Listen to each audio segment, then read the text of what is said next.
Hello, my name is Noel Bell, and I'm a psychotherapist based in London. And this interview in my podcast series today is with Laura Heck, all the way from Salt Lake City in Utah.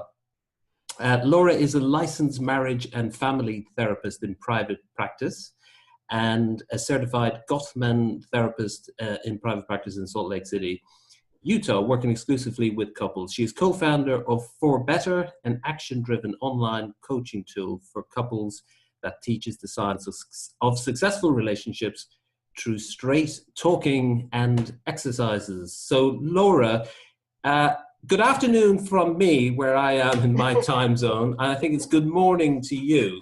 It is. It's bright and early. I have my morning sun. You have your afternoon sun coming through the windows.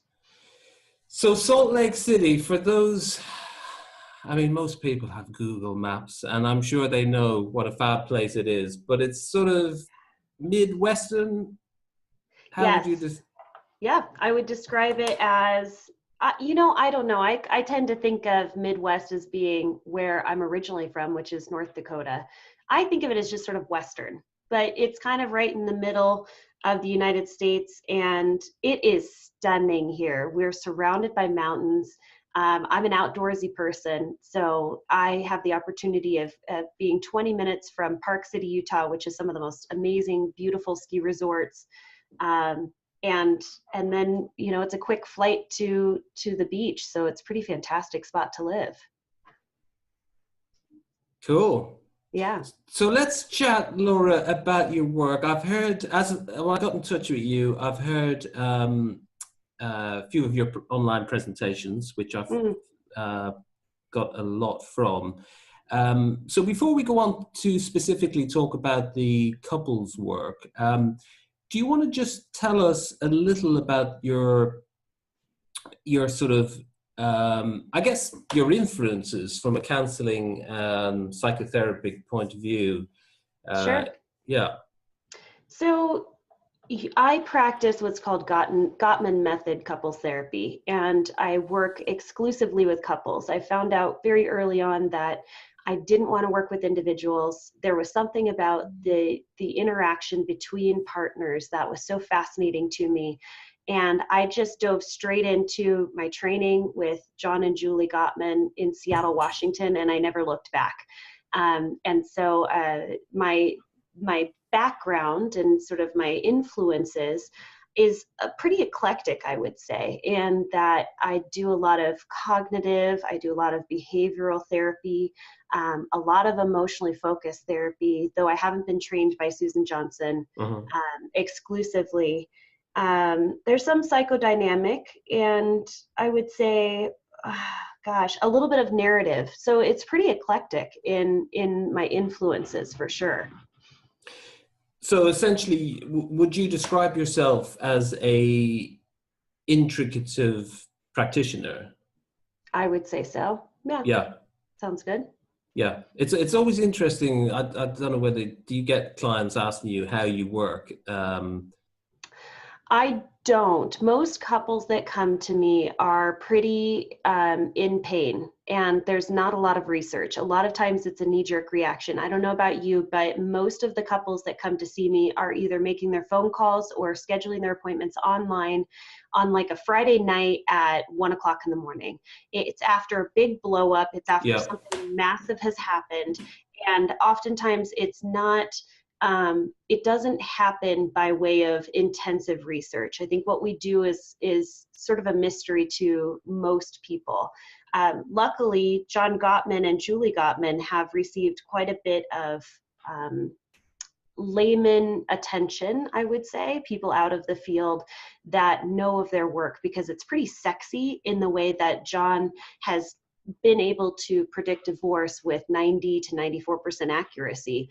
That's interesting to the general public, which then all of a sudden they're saying, well, who is this John Gottman guy? But no, most people don't ask me what my approach is. They just want to know if I'm a couples therapist and if I'm good. And that's pretty much it. And I thought everyone knew, well, everyone in the sort of field knew about Dr. John Gottman, but it's not always the case, actually. So how did you get involved with the Gottman Institute? I was a hungry, desperate, driven grad student. That's really how it happened. I received some of the best advice from the local chapter. It's called the Washington Association for Marriage and Family Therapists, and I served on the board there. But before I served on the board, I was a student in grad school, and the advice that I had received was basically, if you have a direction, if you have a natural interest, you move in that direction, you do not get derailed.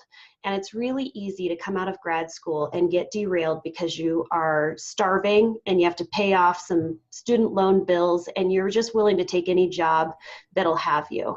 And it came down to the point where my husband and I were short selling our house, and I had been doing grad school and just sort of living on student loans for too long.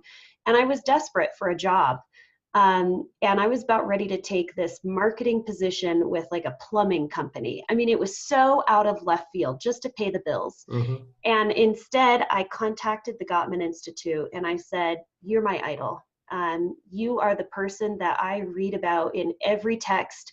You are somebody who's sourced by every other person." I mean, everybody just sort of feeds off of the same body of research and just puts it into their own words. And I said, "Can I have a job?" And they said, "No, thank you. We don't have any job offerings." And I said, "That's fine. I'll come work for you for free." And that's what I did. And I just sort of got my foot in the door. And that was what I wanted to do, is I just wanted to be surrounded by the best of the best. And started as an intern, their very first intern that they ever had. And I think shortly after that, they liked me enough to pay me some money to keep me around and put me in an actual position. So that's how I got my start with the Institute. So there was a lot of proactive energy on your part. Absolutely. I think that free labor is hard to deny. And if you can set your goals very high and shoot for the stars, I mean, the next person I'd probably track down would be Susan Johnson and say, "Put me on your payroll." And she would say, "Nah, we're okay. That's fine. I don't need to be paid. I'll just let me soak up by osmosis all of your energy and your wisdom." And there was no one called Harvey answering the phone when you got in touch. No, nobody. No, that's right. We'll get sidetracked if we talk about recent celebrity cases, but we're talking in, as you would say, the fall of 2017, with massive breaking stories around sexual harassment. And And I suppose it's not that it doesn't occur even in our field. Misuse of power. Yeah, it absolutely does. And, I've been in like I said, I was part of the Institute, and there's been cases where you have therapists that you hope that they operate under the best of intentions, but there are cases that I've heard of that are misused and licenses are revoked, and you just want to stay as ethical as possible. Mm-hmm. Yeah. So, so what is it, Laura, that particularly draws you then to the client, the couple client work rather than the individual one-to-one? Well, gosh. Okay, so there's a couple of things. I'll speak really candidly, because oftentimes therapists, they don't get to say what they really want to say, but it's just two therapists talking to each other, right? That's right, and no one's listening yet. Yeah, nobody's listening. First of all, I think that it's really human, and something that I truly believe is that individuals are not meant to be individual on this planet. We are intended to connect with one another. It's the biggest driving force that we have. And I really, truly believe that when we leave our parents, so that initial first interaction that we have is going to be the most important. And then we go out into the world and we're searching for our person. And when we find them, that person can help heal you. That person can help make you feel safe. You can create a beautiful little culture around you. And I think it's really unfortunate when we do it wrong and we end up hurting one another and hurting ourselves in the process. So I was really driven to couples work in that I think that we have a lot of really well-intended people doing bad behaviors with each other. And I'd love to be able to help teach and guide them based on research of what is the best way to do relationships. How can we be our best selves and show up? So that's one piece. The other piece is you can't make this stuff up. Couples work is better than any reality television show you could ever subscribe to. I think human beings are incredibly fascinating, and I love coming to work every day and hearing the stories and understanding that we are all so very unique and at the same time so much the same. So that's why I do what I do. Yeah. And it's interesting, isn't it? The drama that they're in gets reenacted in front of you often. It does. And for me, gosh, it's really fascinating to be able to look at people and not have known them prior and only taking the bits of information that they choose to share with me about their story, about their background, and wonder, why is it that when he does this, you interact or you react in this way? Well, it turns out that she had a massive abuse history and her childhood was plagued with abandonment. And when he says this one thing, it triggers her. I mean, it's just fascinating to see how human beings behave. So I just love it. I feel like a detective oftentimes. Yeah, it is a bit like, I remember chatting with a colleague once, and do you remember Columbo? You're probably too young to remember Columbo. No. It's an old, I think he was Los Angeles based. He had an old raincoat, and he used to go looking for the kind Is of this a detective that you're detective talking? guy on TV. Yeah, I think that's one for a YouTube clip. But I remember like a colleague saying, we're kind of like Columbo in a way. We're looking for where are the inconsistencies? We're reality testing in some respects, and we're providing access to someone's blind spots, maybe. Yes, absolutely we are. Yeah, and that's probably something I think that makes me a little bit different from other therapists is that I don't think you can necessarily be as gentle as you would in individual work. I'm just not a gentle human being. I call it as I see it. And in couples work, you almost have to be more directive and you have to be able to be more of a mirror and point out these blind spots in more of a direct way than you would if you were working with individuals, where you might have a little bit more time to allow them to come to these places on their own. So yeah, I love couples work. I really do. I don't even accept individual clients anymore. Maybe if it has to do with relationship issues, maybe they're just ending a relationship and getting into a new one, and they want to sort of shore up some things before they get into this relationship. I might take an individual, but it's just not my bag of tricks. Yeah. Laura, often, like as we've discussed some questions we might sort of touch on, and something I've explored with other people I've interviewed, that idea of what is fully functioning from an individual point of view, and then what is maybe addictive behavior, what's problem behavior versus what's lifestyle choices. So, typically, say, for instance, often clinicians can be accused sometimes of just pathologizing behavior. So someone who's, I don't know, has a certain lifestyle, they don't see it as a problem. So how do you frame fully functioning behavior versus what is problem behavior? I know with couples it's probably self-evident because they're presenting with problems and in crisis maybe. Well, so I'll give a little bit of an example. I have a couple that I've been seeing, and the female in the partnership has grown into what I would call a sort of an overfunctioning and an underfunctioner.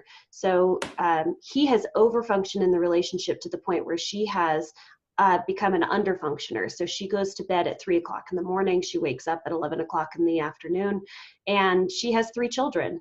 And is this problematic behavior? It hasn't been seen as problematic from their point of view because it's become normalized. It's what they're doing all the time. But when you come in and you have a third party sort of shine a mirror back on them and say, how is this working for you? It's not working. Let's talk about what we can do. And the piece about couples work that I think is so fascinating is it's not about her having this bad behavior of sleeping in until 11 o'clock in the afternoon and going to bed at 3 and doing things, basically being a non-participant in a lot of ways in the relationship. It's a dynamic. It's the fact that her husband has taken on so much, it's made it very easy for her to underfunction.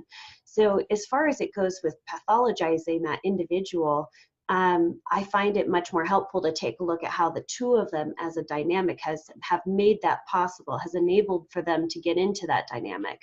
So I'm not sure if I answered your question, but yeah, no, it did. Like that sort of codependency gets played out in in their relationship. What if you have people who have alternative lifestyles, like maybe swinging?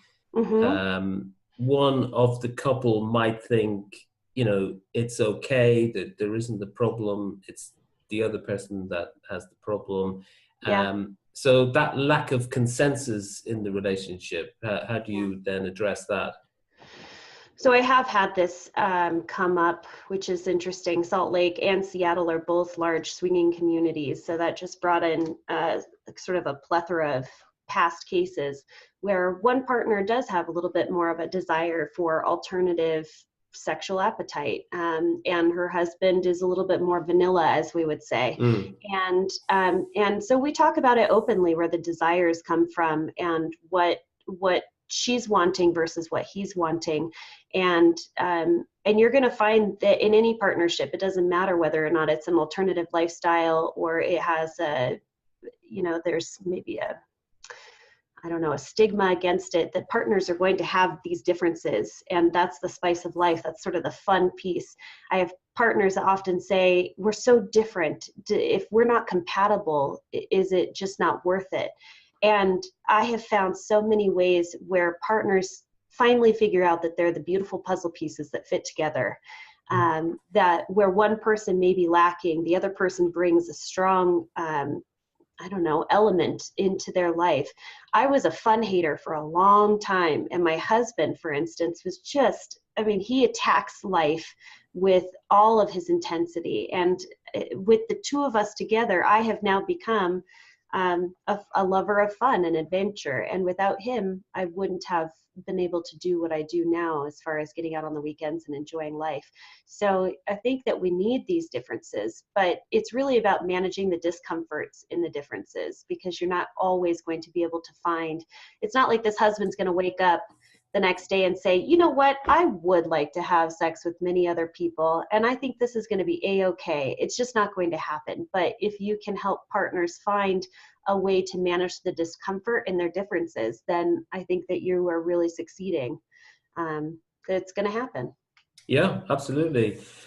So let's talk now a little bit about the actual process. Because when you've talked about the bids for connection and when someone is turning away and turning against, and the idea of the emotional bank account and intentionality, I think that's great tools and techniques and a frame for discussing that with clients, and also the 10 domains of life, and getting people to map where they're dissatisfied. Oh wow, you have really done some digging on YouTube. Yeah, no, that I think it was the was it the Google Talk as well? Yeah, well, the 10 domains is something that I had picked up. It's not necessarily Gottman No, sure, yeah, driven, but that's something that I really love. And that was sort of a one-time webinar that I did, and it must live out there in the earth, in the web earth. So yeah, so as far as the So I guess I'm wondering, what is your question? How can I answer this for you? Well, in terms of, you see, when it's very process orientated, and as I say, I found it really useful as a framework. Mm-hmm. But it also verges on life coaching, doesn't it? In terms of Mm-hmm. a process for someone to improve their life. Where we're coming at it, we're very solution focused by using those tools and techniques. Mm-hmm. But we're psychological therapists as well. Mm-hmm. So have I just confused the question, or do you? No. So when I'm on a stage, and oftentimes what you're finding with filming is that I'm teaching things that it is a lot like a life coach. It's taking some insight, giving folks an opportunity to understand there's research that indicate, what is a healthy behavior, what's not a healthy behavior. Then there's some insight. I'm doing this in my own life. Boy, now I know it's not healthy. And then there's an action that you can take in order to be able to change that behavior. That's great if you are on a stage and you're doing a what we would call a psychoeducational talk. Yeah. But when you're working with couples in your office, that's when you start to take it to a therapeutic level, and you start to ask more questions about the internal process, understanding maybe why it is that we do the behavior. The why is very important, but you can't necessarily get to the why if you are standing on a stage and you're speaking to a group of 600. No. Yeah, so it is very solution focused, and I like that because it's easy for couples to grab onto, which is why I think that this approach works well with what I do, where I'm able to do this through telecommunication, doing it through not live in the office, basically, working with couples using video cameras and microphones so that we're both in the comfort of our own home. Yeah, so that's what I was going to ask you about. How is the energy levels for you seeing two on camera Yeah. versus being in the room? I'm glad you asked, because it's been a question that a lot of people have. It's a pretty new approach, sort of bends the boundaries a little bit. Psychotherapy is a little slow moving with Yeah. technology. And I started doing this, I would say about 4 years ago, maybe 3 years ago. I moved from Seattle, Washington to Utah. I was able to keep my license in the state of Washington. Every time you move a state, you have to change your license. You have to go through a new board, paperwork, the whole 9 yards. And I gave the option to my clients to transfer to other therapists while I was heading out of town. And some people didn't want to transfer. They just developed a real comfort level and trust with me. And for the continuity of care, I was more than happy to continue working with them. So we started doing video conferencing using a HIPAA compliant platform. And it was very interesting because I was taking clients that I had already had an existing relationship and then moving them to using the video camera. No problem. The real test was finding brand new clients that wanted to work with me and meeting them for the very first time, as we're meeting today, using video conferencing, and what that trust level is like. And I will tell you, it has been absolutely mind-blowing, the same type of connection that you can have. It's really amazing. I would absolutely not go without the video. I have to see clients. I have to read their body behavior and all of the nonverbals. So I would not do this over just telephone, or there are some programs out there now that you text and you type, and that's the only interaction you have with your therapist. I have to be able to see my clients. The energy level is pretty amazing. I almost think that because we're using a video camera, I find a different level of interaction. More are leaning in to me as opposed to stonewalling or checking out for some reason, maybe because they have to work harder. But it's been pretty amazing using the video conferencing. I've had a lot of luck, and I've had a lot of clients hold on past the average of, I think it's like 7 sessions where most clients drop off. I have clients that hold on and they go through the entire process until they meet their goals, which has been really amazing to see. Yeah, because what I've experienced is almost a greater intensity because there's less distraction.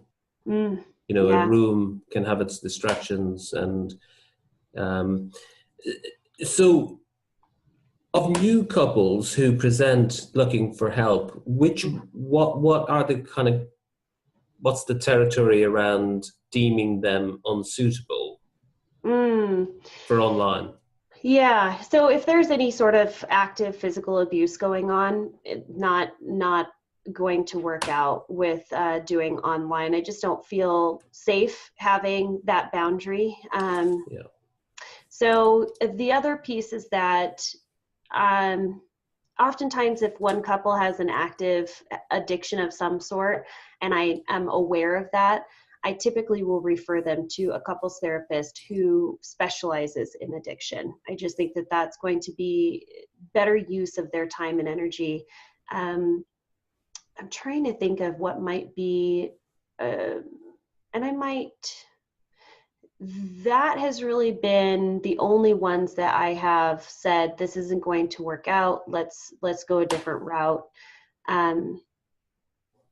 I have, and it's really interesting. It might just be because of the way that I market, but I have relatively healthy clients. I'm not getting clients that are coming in with a whole lot of other diagnoses. So that I would probably take a very close look at what types of diagnosis the individual has when they're coming to see me, and then trying to rule out whether or not this is going to be the best fit for them.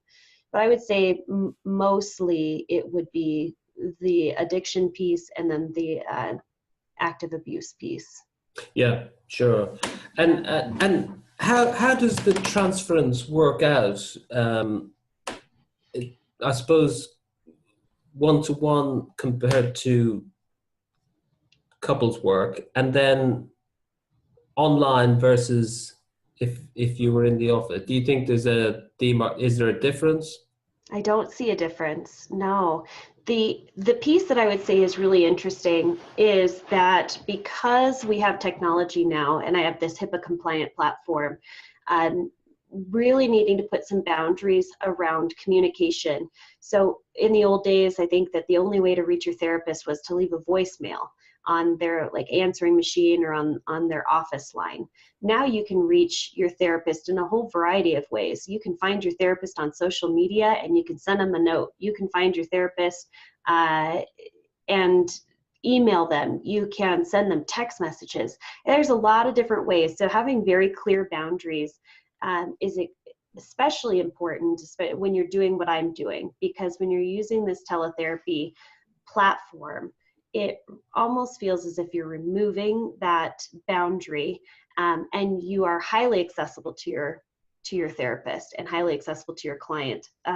So I say that because as far as needing to have really clear boundaries with each person, they could reach out and they can send me emails and journal entries on an individual way, trying to get me to align with one of them more than the other. Yeah. And there's certain ways that I will do that. So when I email through this platform, I always send the email to both partners so that they're both getting it. They're both reading the same thing. What else? Journal entries are interesting because I have clients journal for me using this platform, and they can share their thoughts with their therapist, but they don't have the option to share it with their partner. But I let them know that whatever they journal about is open for discussion with the whole group, because I'm not a secret keeper. So if they're sharing secrets with me, trying to align with me, then I know that it makes sense for us to talk about it as a group. Yeah, no, that makes a lot of sense. Yeah. And so practically, when you're actually working with, say, the 10 domains as with a couple, Mm-hmm. maybe often one will be more advanced or more eager to work on their specific areas on an individual basis, and probably as a couple too. So are you always monitoring the two-track kind of approach? There's the individual work around addressing the dissatisfaction areas in one's Okay. life on an individual basis and as a couple? Yes. So remember how I had mentioned that sometimes it makes sense to do individual work. This is an interesting piece, actually. So when couples come to see me, they're not always both interested in maintaining a relationship. We call this sort of discernment counseling. Are we in or are we out? You have one partner that's leaning into the relationship, one partner that's leaning out of the relationship. And that's when I find it really helpful to do individual work with each partner, understanding what's going on for them individually and what their motives are, their motivation, their desires, what that might be, and then bringing them together as a couple and talking about where are we moving from here. I'm not sure if this is the question that you're asking, but well, now I'm sidetracked. I don't think I'm answering your question at all. Was it an interesting sidetrack? Good. But you're asking about doing, I think what you're asking was about doing individual work and monitoring one person and their individual work as well as monitoring the couple. And yeah, it's just, like some areas, like for instance, one person's self-care for themselves, they're dissatisfied with, and their own mental health might be suffering, and they need to boost that for themselves.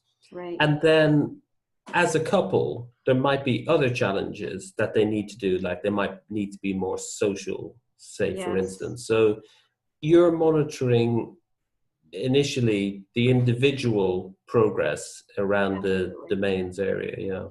Absolutely. And the nice part is that the assessment that each couple gets will assess the couple and it'll assess the individual. So we'll be able to specifically talk about, hey, I noticed that your sleep patterns are really off. You're not getting enough sleep.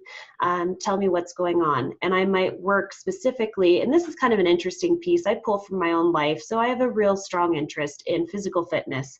And it kind of comes into play when I notice, because it's all interconnected, the body, the mind, the spirit, it's all interconnected. And so I pull in a lot of my own expertise when it comes to physical fitness. And sort of feeding your body and how it plays out with your own individual health. So I might focus on one person getting better sleep health. So we'll talk about what is it that you're eating. I had one client that didn't know that there was caffeine in tea, and she was drinking 32 ounces of tea before she went to bed.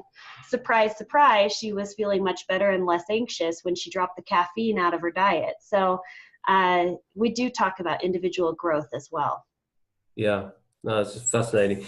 We just have we've aimed for just a couple of minutes time, Laura.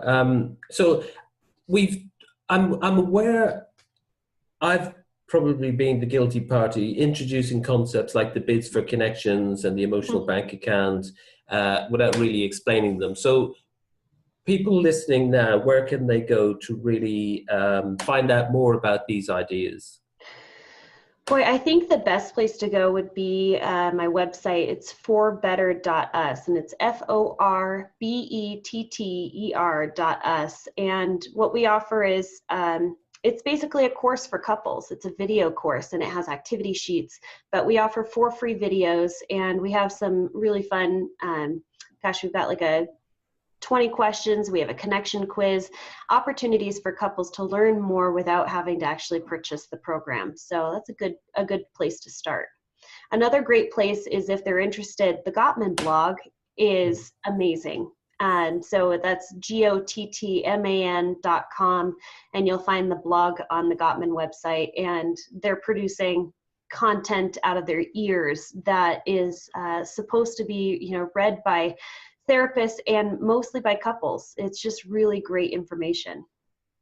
Yeah, and that one of the things, I mean, I know it sounds a bit cliched, but the great positive aspects of the web are that there's just so much resource that we don't know a tiny portion of it that exists.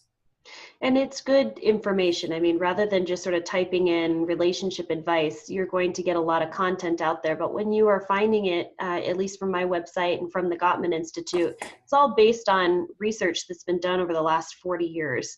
So it's not just personal opinion. It's actually studying 4,000 couples over the course of 40 years to be able to understand what really does make relationships dissolve and what makes relationships work. Yeah, sure. We've covered a great amount of material, Laura. And I guess just finally, how do you maintain your self-care, your social support systems as a person and as a practitioner, given that you do so much online work? Yeah, it's a very lonely world, I'll tell you that. Just the way in which being a therapist is a very one-sided relationship in the first place. And so you go into an office and you give a lot of yourself, and having that self-care regimen is important. I do, I guess, pieces of that is one, I always have another therapist that I can talk to. So I'm not sharing details about clients, but I need to have a confidant, someone that I can share what's going on with me.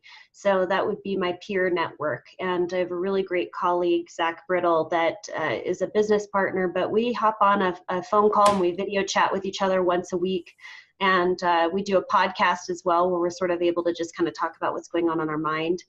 My husband is amazing. So he is probably a really great person that serves as a support system for me. And then I work out a lot. So I work out in the morning, and then if I want to get some physical exercise in the afternoon, it helps me to recharge my soul and my mind. And it's just being aware of what I can do for myself. And I read a lot as well, which is really fun for my mind to sort of switch gears. Yeah. Do you find that there's still books from therapy school that you still have got on your to-do list to read? I have so many. I could show you my phone. It's up to about 35 books that people have recommended. I have been holding off on reading anything Brene Brown related because I'm waiting for a binge to come on. I know that I'm just going to end up binging on her work. And so she's sort of the next big one. And then, yeah, I have a lot of books I'd like to read, but I try not to read therapy related books after I'm done with therapy. I try to switch over to some fiction. Yeah, that's probably a good idea for self-care. Yeah. It's been a real treat and a pleasure to chat. And thank you for taking the time and pointing us in the direction of good resources. Yeah, you're welcome. Thanks very much, Laura. Thanks.